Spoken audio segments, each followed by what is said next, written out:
தாயாக வந்தென்னை தயை கூட்டுவாயா, சேயாக தினம் என்னை சீராட்டுவாயா.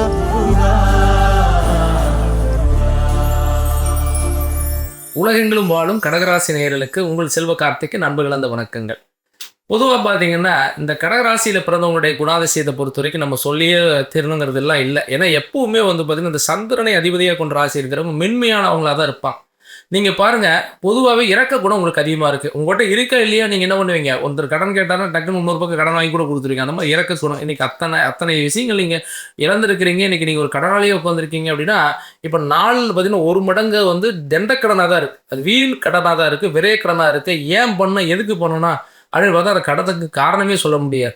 நான் அதை வச்சு நீங்கள் வீடு வாங்கியிருப்பீங்களா இல்லை, இடம் வாங்கியிருப்பீங்களான்னு கேட்டால் இல்லை, தொழிலுக்கு போட்டிங்கன்னு கேட்டால் இல்லை, ஆனால் தண்டத்துக்கு போயிடும். அந்த மாதிரியான கடன்கள் பொதுவாகவே இந்த சந்திரனுடைய ராசி அஷ்டமச்சனி இப்படியில் இருந்ததுனால நிறைய கடன்கள் உருவாக்கிட்டீங்க. இன்றைக்கி மனச்சுமையில் இருக்கீங்க. பணச்சுமை கடன் சுமை இருந்ததுன்னா ஆரோக்கியம் கெடும். இன்றைக்கி மனதளவில் ஒரு நோய் உருவாகிறது அப்படின்னா நம்ம வந்து அந்த கடன் சுமையும் பணச்சுமையும் வந்துச்சுன்னாவே ஆட்டோமேட்டிக்காக நோய்கள் வருது. ஏன்னா மனக்கவலை. இன்றைக்கி மனவேதனை அப்படிங்கிறது இன்றைக்கி வெளியே சொல்ல முடியல, ஃபேமிலி கூட பயணிக்க முடியல. இன்றைக்கி கடனாளியே உட்கார வச்சுட்டு இன்றைக்கி நிறைய குடும்பங்களை திண்டாட வச்சுருக்கக்கூடிய சூழலில் தான் நிறைய வந்து பார்த்திங்கன்னா கடகராசிக்காரங்க இப்போ கடந்த 2-3 வருஷமாக இருந்துட்டு இருக்கிறீங்க. இப்போ ஏற்பட்ட நிலை வந்து உங்களுக்கு இந்த 2025 தான் மாறக்கூடிய வழிகள் இருக்குது அப்படின்னு பார்த்தோம்னா, உங்களுக்கு வந்து மெயின் சொல்லக்கூடாது அந்த இப்போ சனி பயிற்சி வந்துருச்சு. ரொம்ப நல்ல விஷயம். மார்ச் 29 அன்னைக்கு உங்களுக்கு இந்த அஷ்டமச்சனி முடிஞ்சது அப்படிங்கிறது மிகப்பெரிய நல்ல மாற்றத்தை கொடுக்கக்கூடிய ஒரு வாய்ப்பு இருக்குது. ஏன்னா என்னென்னா சனி ராகு எங்கே நேராங்க அப்படின்னா பாகிஸ்தானில் ஒரு 50 நாளைக்கு இருக்கும். கிட்டத்தட்ட ஒரு மே மாதம் வரைக்கும்னு வச்சிங்களேன். மே மாதத்துக்கு அப்புறம் 100% உங்களுடைய கடன் வந்து கொஞ்சம் அடைபடும். கடன் அடைபடுறதுக்கு என்ன வழி? தொழில் நல்லா இருக்கணும், நம்ம பிஸ்னஸ் நல்லா இருக்கணும், அல்லது நம்ம வேலை செய்கிற இடத்துல நல்ல போதிய அளவுக்கு வருமானம் வரணும், அது சேவிங்ஸ் பண்ணணும். நீங்கள் நல்ல நேரம் வந்துச்சுன்னு வச்சிங்களேன், கண்டிப்பாக சேவிங்ஸ் பண்ணுவீங்க. அதே பேட் டைமில் என்ன வந்தாலும் நமக்கு வந்து ஒன்று மருத்துவ செலவு, இல்லைன்னா ஏதோ ஒரு வெளியே போவா, ஒரு விசேஷம் ஒரு நல்ல இடத்துக்கு போவா, ஏதோ ஒரு செலவு பண்ணிகிட்டே இருக்கும். அப்படி தான் உங்களுக்கு ஆகிட்டு இருக்கு. உங்களுக்கு நீங்களே வாசம் பண்ணி பாருங்களேன், ஒன்று கூட மிச்சம் பண்ணவே முடியல. அப்போ இந்த நிலைக்கு வந்து ஒரு தீர்வு வந்து கண்டிப்பாக இந்த மே மாதம் ஜூன் மாதத்துக்கு மேலே வரப்போகுதுங்க. ஒன்றும் கவலைப்பட வேண்டாம். ஆனால் அதே மாதிரி உங்களுடைய கடன்கள் சரியாகிறதுக்கு, உங்களுடைய வாழ்க்கை தரத்தை அடுத்த நகர்வு உயர்வுக்கு போகிறதுக்கு கண்டிப்பாக உங்களுக்கு ஒரு நல்வழியின் நல் வாய்ப்பு வருது அப்படின்னு கேட்டால் கண்டிப்பாக மே ஜூன் தவிர வரப்போகுது. அதே மாதிரி இந்த 2025 26 அப்படிங்கிறது உங்களுக்கு ரொம்ப நல்ல வருஷமாக இருக்கும். நம்மளுடைய விரை குருவாக வர்றதுனால தேவையில்லாத செலவுகளை அவாய்ட் பண்ணுங்கள், தேவையில்லாத கடன்களுக்கு மேலே அவாய்ட் பண்ணுங்கள். ஒவ்வொரு விஷயத்தையும் யோசனை பண்ணி பண்ணுங்கள். ஒரு நல்ல வாய்ப்போடு வரும், அந்த வாய்ப்போடு பயன்படுத்தி இந்த விஷயத்தை கையாளுங்க. ஒரு சில என்ன பண்ணுவாங்கன்னா, ஒரு டக்குன்னு ஒரு வருமானம் வந்ததுன்னு வச்சுங்களேன், அதை வச்சுட்டு இன்னொரு பக்கம் இன்னொரு கடனை வாங்கிட்டு அது மன உளைச்சல் ஆக்கிக்குவாங்க. அப்போ நாளில் ஒரு மடங்கு கடனை வாங்கி ஒரு விஷயத்த பண்ணுறது அப்படிங்கிறது தப்பு கிடையாது. நாளில் 3 மடங்கு கடன் வாங்கினா ஒரு சிலர் கேட்பாங்க, சார் இந்த மாதிரி வீடு வாங்கலாம் கேட்பாங்க. சரிங்க, என்னங்க எவ்வளோ வச்சுருக்கீங்கன்னு கேட்டோம்னா, சார் எல்லாமே லோனுங்க சார் இருப்பா. அப்போ என்ன ஆயிடுது? திரும்பி வந்து நம்ம தான் அந்த பிரச்சனைக்குள்ளே உள்வாங்கிறோம். தம்மதமெல்லாம் வீடு வாங்கிட்டு நிம்மதி இல்லாமல் இருக்கான். வீடுக்குள்ளே அப்பார்ட்மெண்ட் வாங்கியாச்சு, வீட்டை வாங்கியாச்சு, நிம்மதி இல்லையே. அப்போ வாடகை வீட்டில் இருந்தால் கூட ஏதோ 5 சம்பாதிச்சா கூட வாடகை கேட்டுட்டு நிம்மதியாக இருந்தது. இன்றைக்கி சொந்த வீட்டுக்கு போய் நிம்மதி கிடையாது. அப்போ அந்த மாதிரி நிலையை நம்ம உருவாக்கக்கூடாது.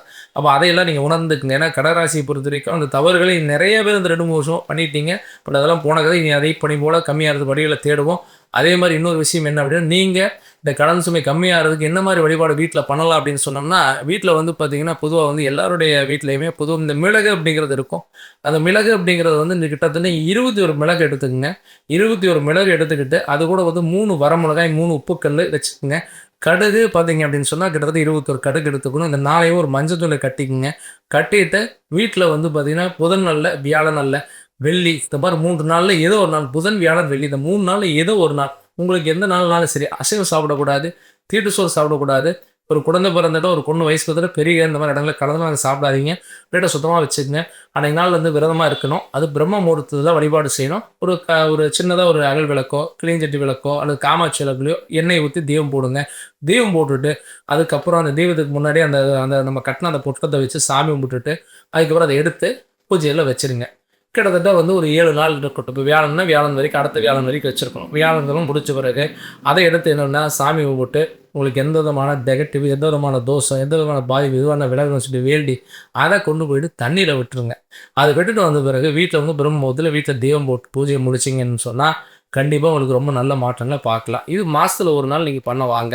அதே மைத்திரை முகூர்த்தத்திலேயே சில நன்மைகளை செய்யணும். மைத்திரை முதல் கடனை கட்ட முயற்சி எடுக்கணும். அதே மாதிரி பஞ்சபட்சம் தெரிஞ்சு அந்த பஞ்சபட்ச நேரத்தில் நீங்கள் வந்து கடன் கட்டினீங்க அப்படின்னு சொன்னால் படிப்பு கூட உங்களுக்கு அந்த கடன் பிரச்சனை கம்மியாகும். ஆக மொத்தம் இந்த 2025 உடைய லைஃப்பில் இருக்கக்கூடிய பிரச்சனைகளும் கடனும் விலகட்டும், குடும்ப நிம்மதியாக இருக்கட்டும்ங்கிற ஒரு பிரார்த்தனையோட நல்ல விஷயம் நடக்குங்கிற நம்பிக்கையோட பயணிங்க. கண்டிப்பாக நல்லது நடக்க தைரியமாக இருக்கு.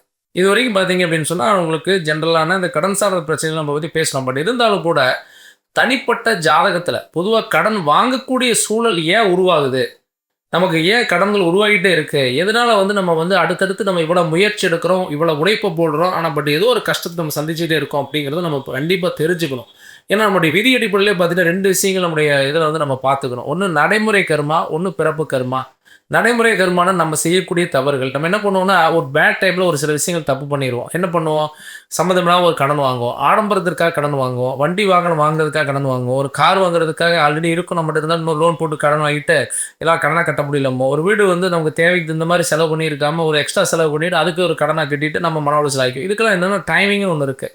ஒரு நல்லவே செஞ்சிடும், அது கூட கடனும் வந்துட்டு இருக்கும். அந்த மாதிரியான சூழல் உங்கள் ஜாதக பிரகாரம் எப்போ வந்திருக்குது, அது ஏன் வராமல் இருந்திருக்கணும், எந்த நேரத்தில் பண்ண அந்த கடன் நம்ம அவாய்ட் பண்ணியிருக்கலாம் தெரிஞ்சுக்கணும். அதே மாதிரி இனிமேல் அந்த கடன் கட்டக்கூடிய வழிகள் எப்போ பிறக்குது அப்படிங்கிறதுக்கு நம்முடைய சுய ஜாதகத்தில் திசா புத்தி, நம்முடைய பிறப்பு யோகம், இப்போ நடைமுறை கர்மா எந்த அளவுக்கு வேலை செஞ்சுட்டு இருக்கு, அல்லது மனிதனுடைய நெகட்டிவிட்டி ஏதாவது இருக்கா, திஷ்டிகள் ஏதாவது இருக்கா, அதுக்கான தெய்வ வழிபாடுகள் என்னங்கிற மாதிரி தெரிஞ்சுக்கிட்டு நீங்கள் அதுக்கு தகுந்த மாதிரி ஒரு ஜாதகத்தை செக் பண்ணி ஃபாலோ பண்ணீங்க அப்படின்னு சொன்னால் கண்டிப்பாக வந்து நம்முடைய கடன் சார்ந்த பிரச்சனை உடைய கம்மியாகிறதுக்கு வழிகளும் பிறக்கும். அதே மாதிரி மேலும் மேலும் வளர்ச்சி அடைஞ்சு முன்னேற்றம் அடைஞ்சு நீங்கள் அடுத்த லெவலுக்கு போகிறதுக்கான வழிகளும் கட்டாயமாக பிறக்கும். அதுக்கான நீங்கள் முயற்சி எடுங்க.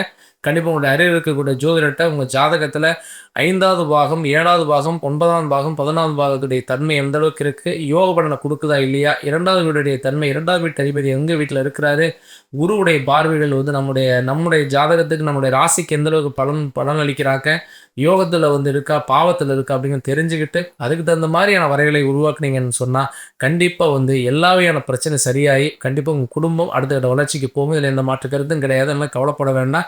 உங்களுடைய ஜாதகத்தை நம்ம மூலியமாக பார்ப்போம்னு நினச்சிங்கன்னா நம்மளுடைய ஆஃபீஸ் வந்து கோயம்புத்தூரில் ராமநாதபுரத்தில் ஜெம்மாஸ்பத்திரி பக்கத்தில் இருக்குது. நீங்கள் நேரில் ஒரு நாள் வாங்க. இல்லைங்க எனக்கு ஃபோன் கன்சல்டிங் பண்ணணும், என்னுடைய ஜாதகம் டேட்டா பர்த் டைம் சொன்னால் பண்ணுவீங்களான்னா கண்டிப்பாக தாராளமாக பண்ணிக்கலாம்.